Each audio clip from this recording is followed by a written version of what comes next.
I love the teaching on the giants. There were 5 giants in the day of David. We have Goliath, which means fear and intimidation. It also means revealing.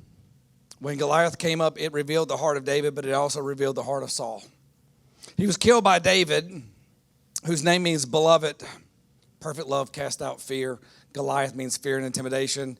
And God assigns David to kill Goliath because perfect love defeats the enemy of fear and intimidation.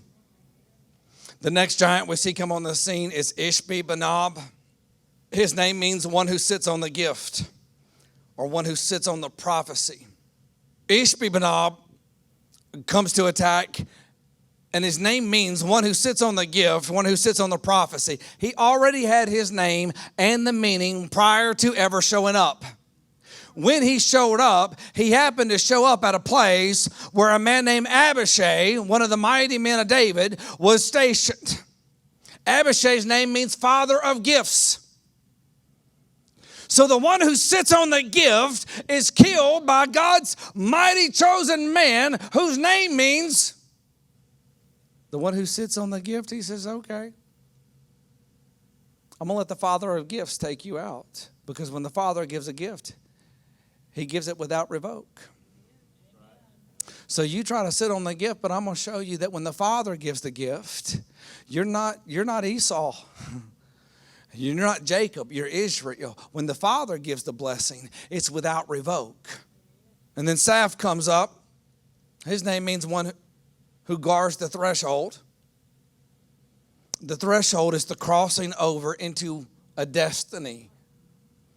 Well, he's killed by Sabachi, whose name means weaver or to weave. So God has woven that destiny, and Saph tries to sit in the threshold so we can't cross over, and God sends Sabachi, the weaver, to annihilate the one who sits in that threshold. Then Lami comes up, whose name means war for bread. He's killed by Elihanan, which means God is gracious, or the graciousness of God. And then we come to the last giant.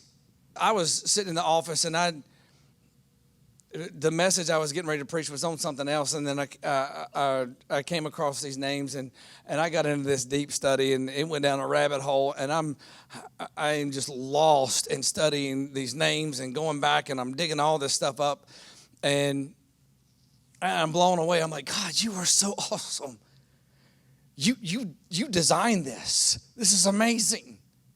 And then I get to the last one. And I was so excited because I just knew this last one was going to be like the home run, right? I just knew. And then I came to it, and I believe it was 2 Chronicles, and it said nothing. There was no name. So I was like, well, I'm going to find him over in Kings. There was no name.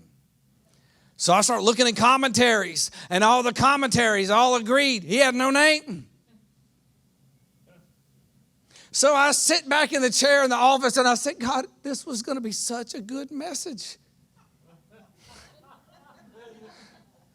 But if I only have 4 names and I'm missing the last one, it's a joke without a punchline. So I just stared, and I was asking the Lord. I mean, this was a sincere asking. I was like, God, I just don't understand. What am I missing? The guy has no identity. And then bam. Then I felt the Lord. Exactly. And I was like, exactly what? He has no identity.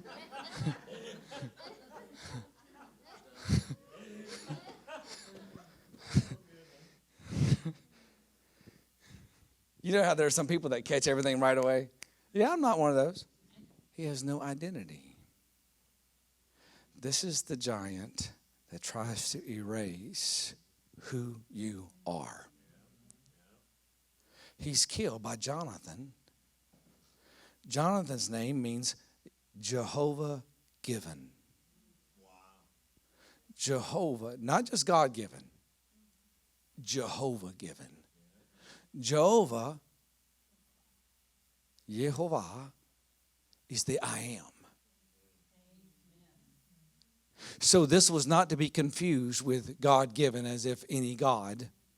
No. He says when it's the same word that when God said, I am that I am, that's Yehovah. So he says, you giant that's trying to steal my kid's identity,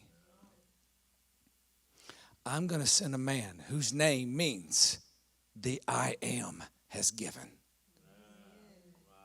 See, we have a generation of young people, and the enemy has tried to erase their identity.